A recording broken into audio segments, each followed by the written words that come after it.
Welcome to another episode of Nutri Mantra, your guide to understanding the science behind the food we eat and how it affects our bodies. I'm your host Shruti, and today we are delving into the fascinating world of proteins. Mother Nature has provided us with a bountiful array of food options, each with its unique nutritional profile.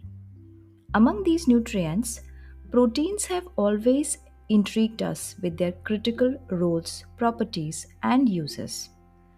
Think of proteins as the building blocks of life. Just as bricks come together to form a wall, amino acids bind together to create proteins. There are 20 amino acids in total, with 8 being essential, meaning our bodies can't produce them and we must obtain them from our diet. A protein that provides all these 8 essential amino acids in the right amounts is called a class A protein.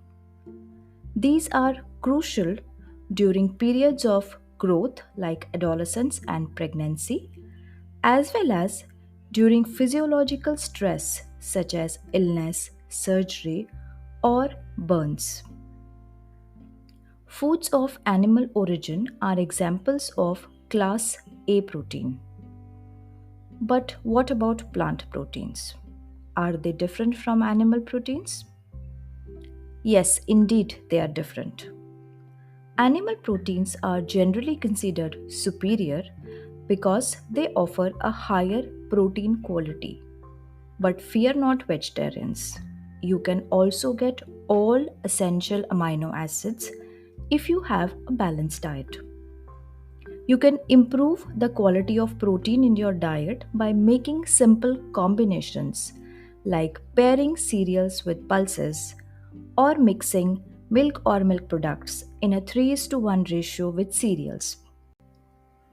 For example, rice and dal, chapati made with wheat and chana flour, porridge, curd rice, khichdi with curd, etc. Foods like pulses, soybean, quinoa, and certain millets, if consumed in adequate amounts, can help bridge the nutritional gap. Now let's dive into the roles played by protein in our body. First and foremost, proteins are essential for bodybuilding. They are the primary components responsible for tissue growth and maintenance, whether it is muscles, bones, skin, blood, hair, or organs. Proteins also serve as enzymes, facilitating digestion and various biochemical reactions in our bodies. They also act as carriers. Hemoglobin, a crucial carrier of oxygen in our bodies, is a protein. Fats can't be transported without being bound to proteins. Proteins even take on the role of hormones. Many of the hormones produced by our bodies, like insulin, are protein based. And as structural units, proteins make up a significant portion of our organs. For instance, the liver contains 50 to 60% protein. Muscles have 20% protein, and proteins like keratin and melanin are responsible for hair, skin, and skin color. This list is far from exhaustive, and it is clear that proteins are crucial for our overall well being. The amount of protein you need in your diet depends on various factors like age, physical activity, physiological conditions, to name a few. During rapid growth phases like infancy, preschool years, adolescence, individuals require more dietary protein. Your current nutritional status also matters. If you have a protein deficiency, your body will require more protein than someone well nourished. Physical activity levels also influence protein needs. Increased physical activity calls for a higher protein intake. Your weight, height, they do matter also. A general guideline is about zero point 0.8 grams of protein per kilogram of body weight per day for a normal weight person. For example, a 60 kg person needs about 48 grams of protein daily. Certain physiological conditions like pregnancy, lactation, and recovery after illness or injury or a surgery may require increased protein intake.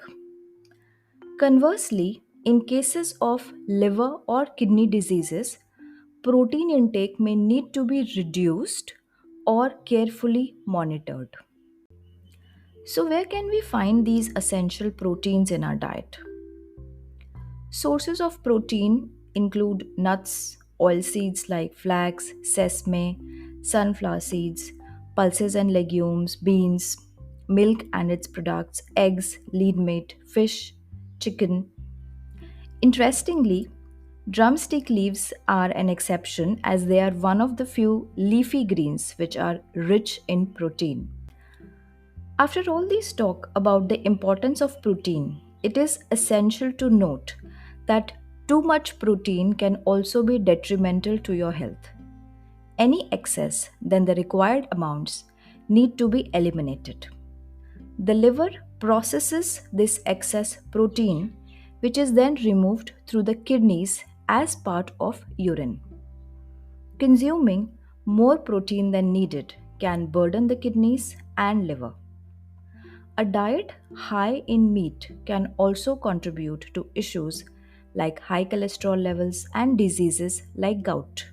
On the flip side, plant-based protein do not have these adverse effects on our bodies. While protein deficiency is rare, it can be life-threatening. Severe protein deficiency is most commonly observed in growing children in developing countries. This can hinder their growth and even endanger their lives. Mild protein deficiency can occur in various conditions, including certain diseases, pregnancy, and lactation.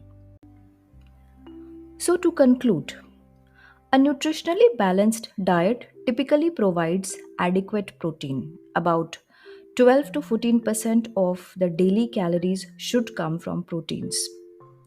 For most adults, 2 to 3 servings of protein rich foods are sufficient to meet these daily needs. However, some individuals with increased protein demands may require protein supplements. But before you start taking protein supplements, please do consult with your healthcare provider or your nutritionist for the same. That's it for today's episode of NutriMantra. I hope you have gained a deeper understanding of the essential role proteins play in our bodies and how to make informed choices about your protein intake. Thanks for tuning in, and remember, nature has provided us with an abundance of food options. So let us savor them wisely. Take care. Bye bye.